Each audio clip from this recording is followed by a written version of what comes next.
Now, if I want to do that, I have to click this to assign to create a border, to create a front, click this to create a front, click this to create a front, click this to create a front, click this to create a front, make an arrow, another arrow, another arrow, another arrow, another arrow, another arrow. Yeah, it's annoying to hear me repeating the same thing.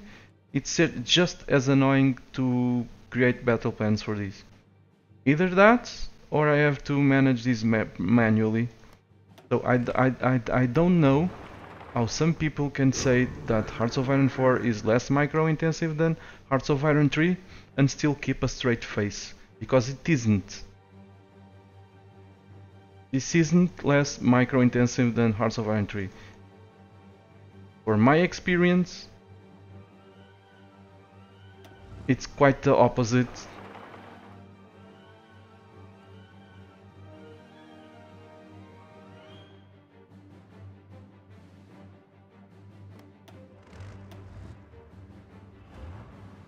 Hello Zordi, how are you? Welcome.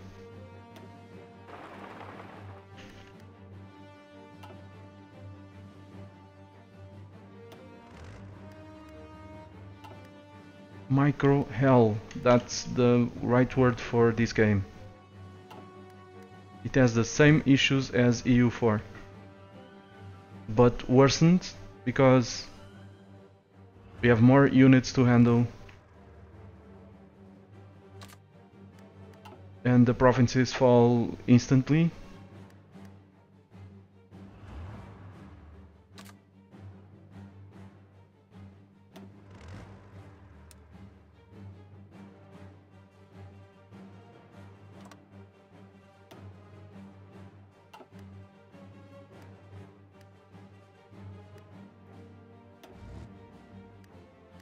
Whatever.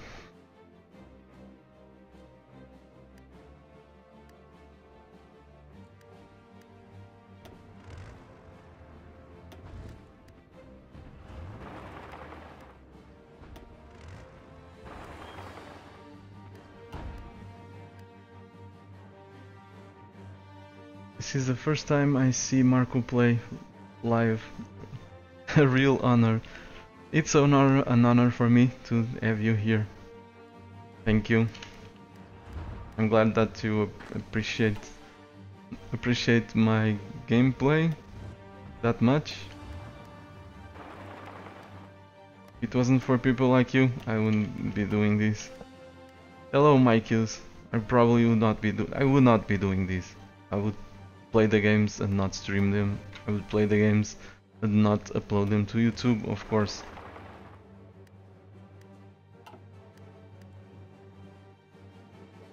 Nice to see you, Mikeus.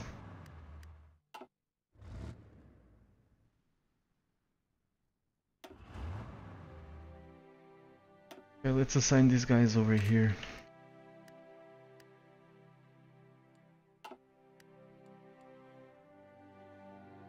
We are gonna lose the CB against Tibet in less than 2 months.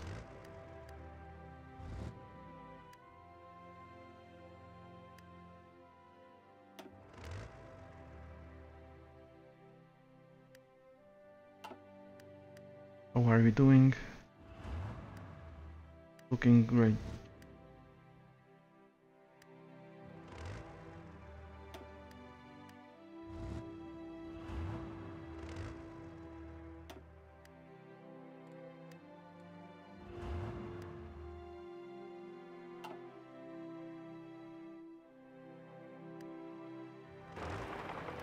Is their capital?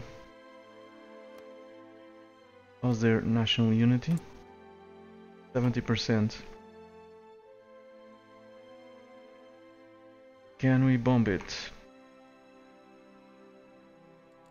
Yeah, doesn't matter. They're gonna fall. Anyway.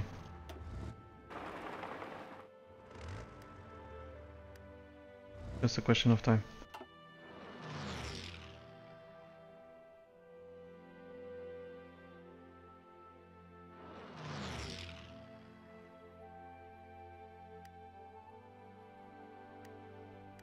Okay, I should be planning the invasion of the United States.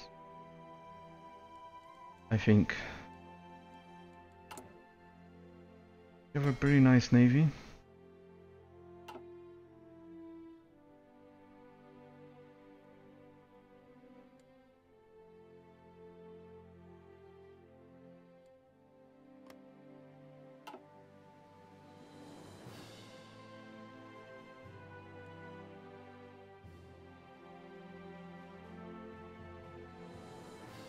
Not sure how I'm gonna get there, but probably from here to there, Newfoundland. Probably easier and faster than going this way.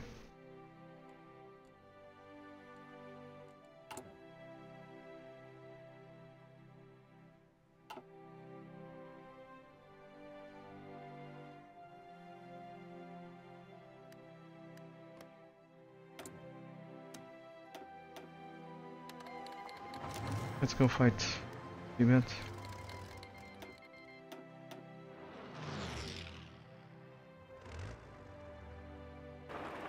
Go over there if you don't mind.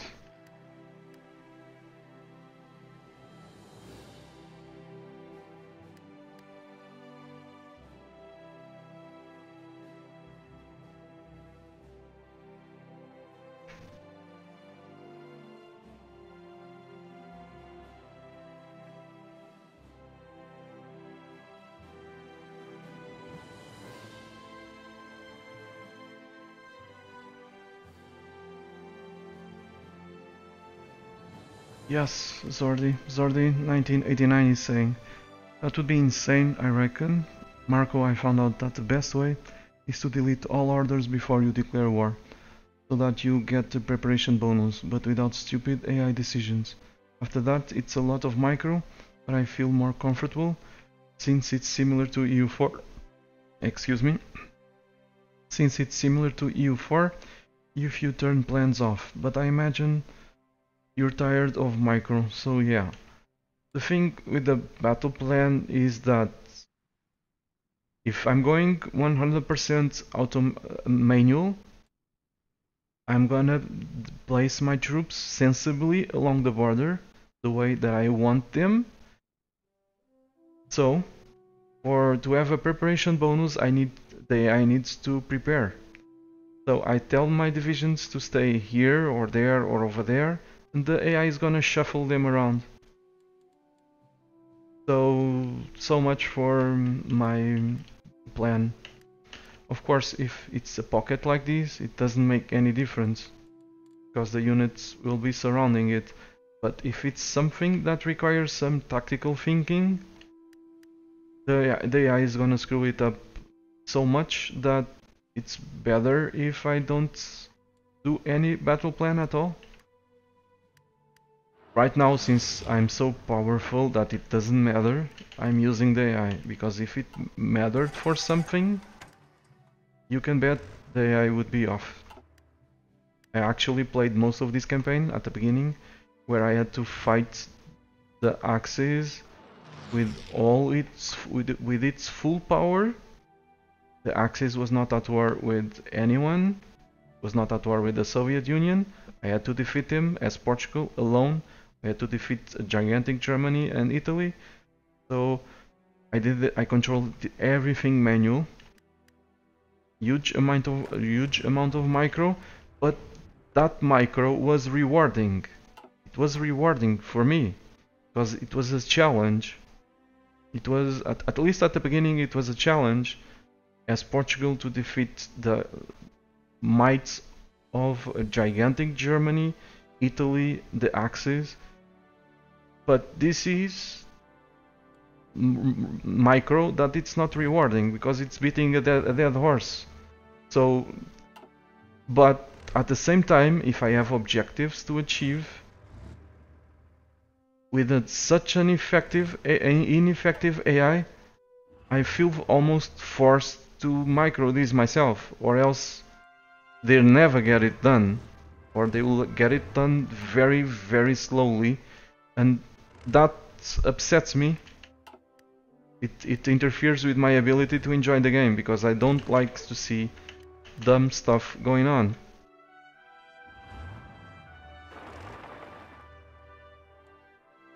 So I found myself either frustrated or doing the micro myself to avoid the majority of the stupidity. But like I said, I don't want to be negative. There's 1.1 patch is improved. I'm confident. I'm confident it's gonna improve even further. At least that's my hope. I see, but I don't understand why they had such a good system before. A system that only needed a couple of tweaks. For example, the previous system didn't work very well inside Allied territory, so the ability to create fronts, they could take some stuff from these battle plans, which some stuff is good, and apply it on the other one, and enhance it with some arrows, blah blah blah, just to make it nicer. But no, they've stripped it completely and replaced it. That's for something that looks better, but it's functionally much, much worse.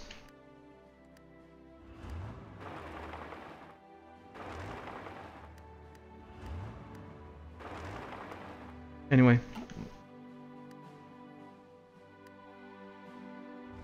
let's focus on this.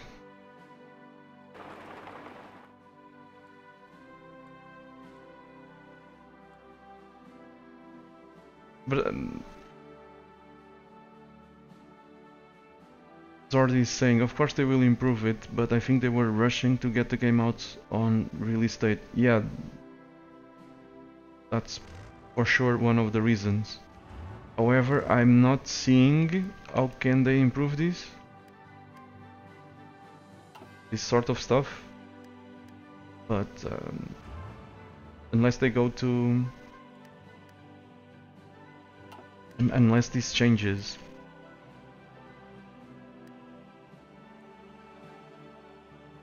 Some option here to make the AI even more aggressive, or something, I don't know, like one click in a color, you know? For example, you have an headquarter with lots of dudes. Instead of selecting borders, we select a color. Hey, go grab all provinces with this color, and the AI is gonna do it automatically, you know? Because if it's still based on something ridiculously micro-intensive, like creating fronts all over the place, then create arrows,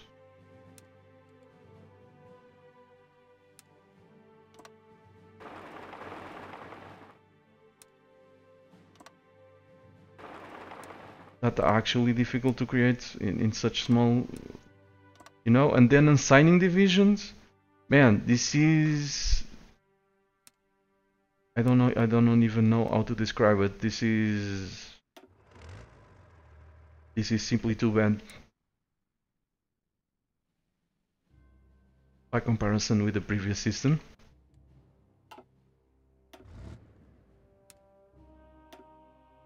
So something like that, go grab all the provinces with this color, then yeah, I can see this being improved a lot. If it's still based on this I'm not gonna I'm not gonna qualify it further. If it's still based on this, I don't see how this is gonna improve with regard to decreasing the micromanagement. Of course, the effectiveness of the AI can be improved, and I'm sure it's gonna be improved.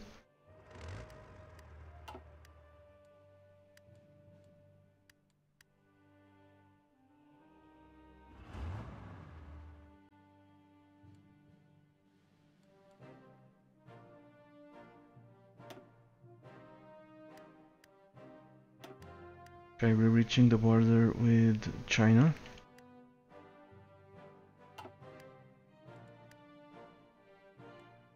So this will soon be over, I guess. But I find myself most of the times wanting to do is this. This was not supposed to be something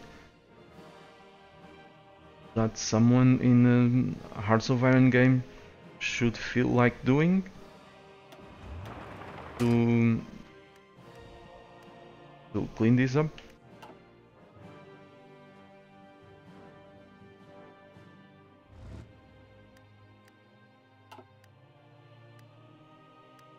Anyway, let's focus on Tibet.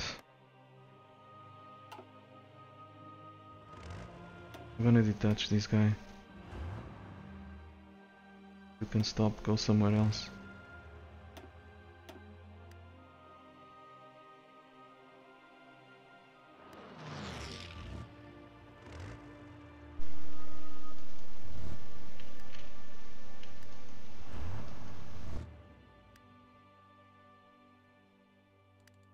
Whatever.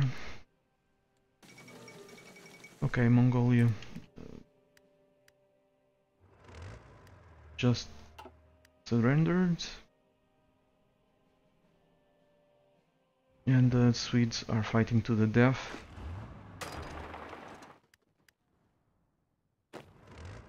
As predicted.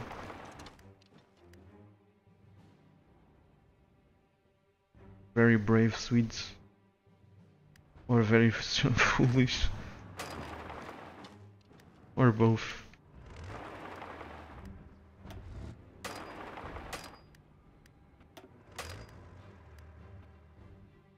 I have patch 1.1.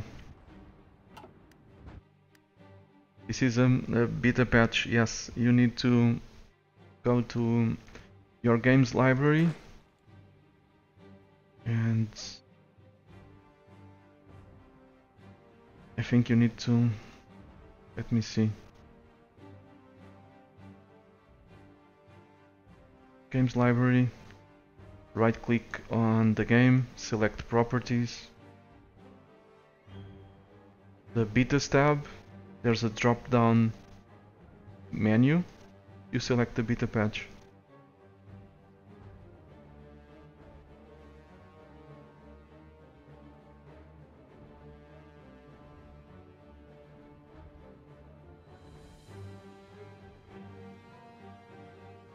Well, I don't know what's going on with your Steam, if it's on mine.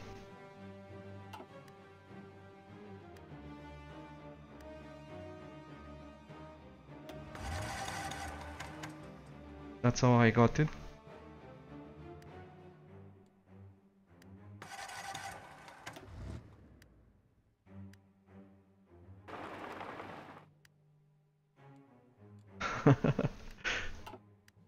Okay. Okay, 118. That's fine. Glad I could help.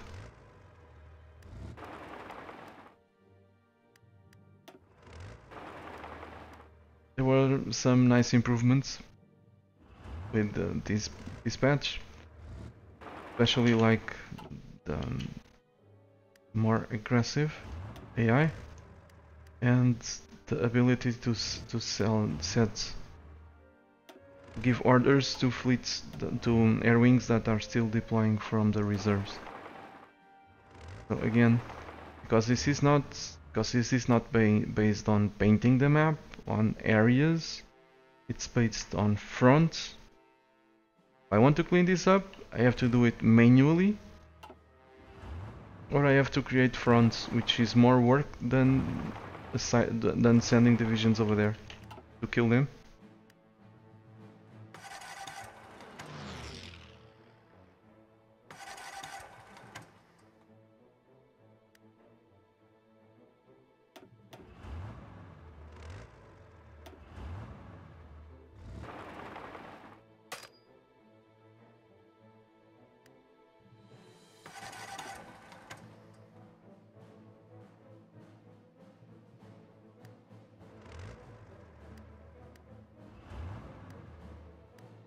Okay, November of 1945.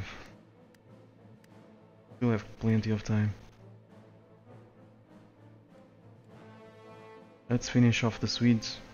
Maybe go take care of Greece. Or start those invasions. Go take care of the US and Canada.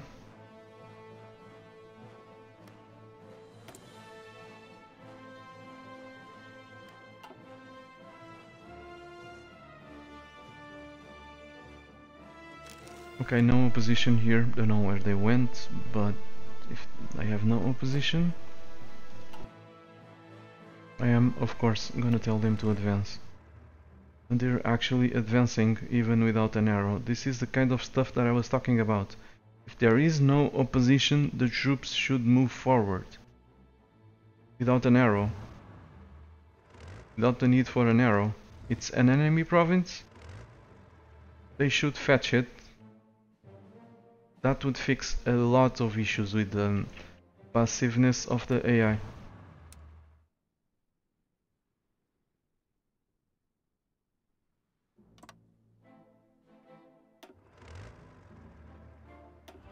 The difference is these dudes are on aggressive. These dudes are not. Let's check it.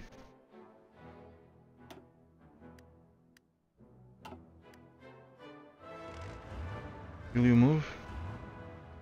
Sometimes they move, sometimes they don't move. Even when they have an arrow. Which means that their aggressiveness should be increased a little bit. Or quite a bit. Anyway, let's assign.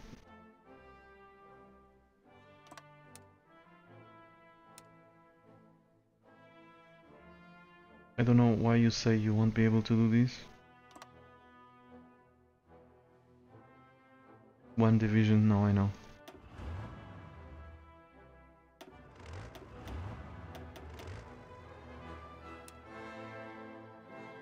Crap, that's not what I wanted to do.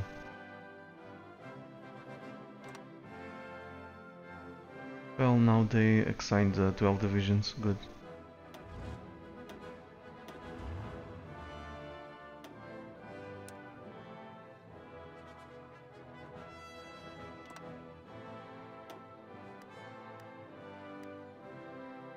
Okay, go fetch it.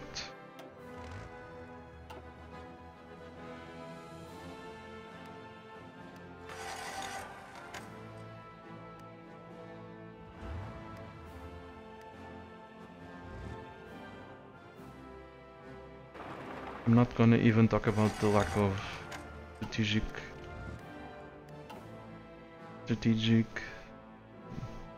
capabilities of this battle plan of this AI, but that's mostly because that has always been a problem with these games. It's not new.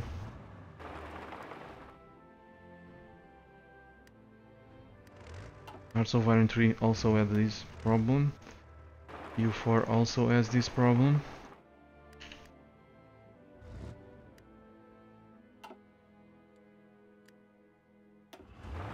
But that's understandable, I think.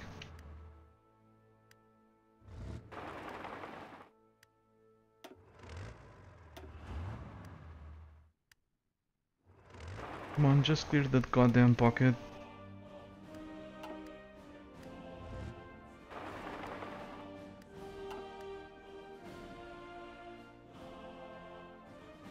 Alright, let's grab a CB against China.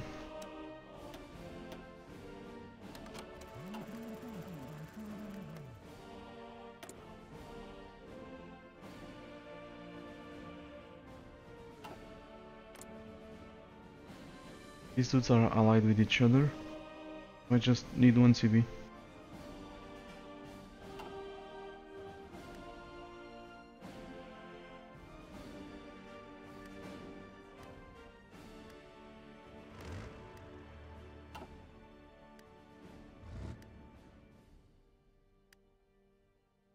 Zordi 1989 is asking, did 1.1 improve the Air Force?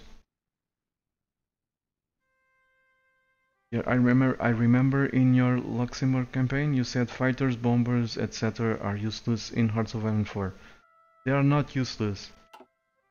They are not useless. Simply they're not as useful as they should.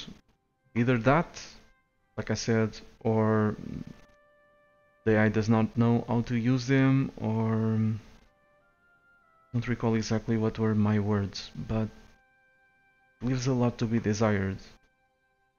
The casualties are so high, and the benefits of using them are so small, and especially when combined with the lack of ability of the AI to use the Air Force, so that makes the Air Force pretty much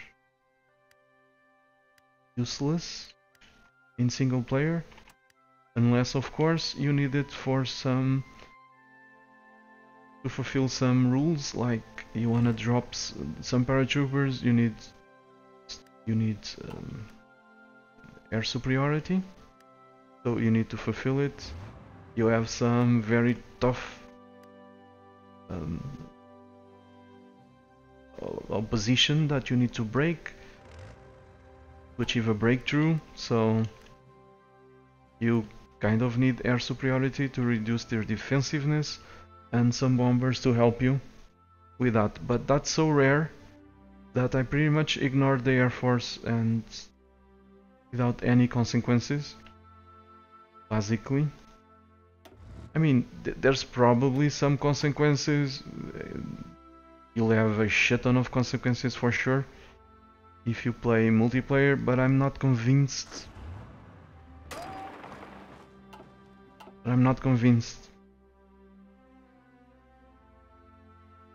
It's worth it. I guess I'll find out eventually. But against the AI, it's pretty much pointless, especially because the casualties are so many, so high, and the airplane so expensive to produce that you're better off ignoring the air war and building ground forces with those factories. That's my current stance on the Air Force. Hello Erganon, how are you? Okay, let's create a front against China. We've cleared the allied pockets.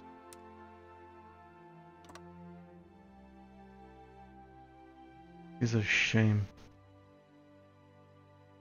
Again, one of my complaints with this system is also that we cannot extend. Just chilling, is not actually a complaint, or I'm not pissed and anything like that. Just talking, just saying, is the inability to stretch a front through, through other opponents. I mean, this is China, this is some other dude, China again. So I wanted to avoid micro, to avoid the excessive micro. I wanted to extend this front all the way to the sea. I can't do that. So instead I have to click here, I have to click here, and assign divisions to each of these fronts.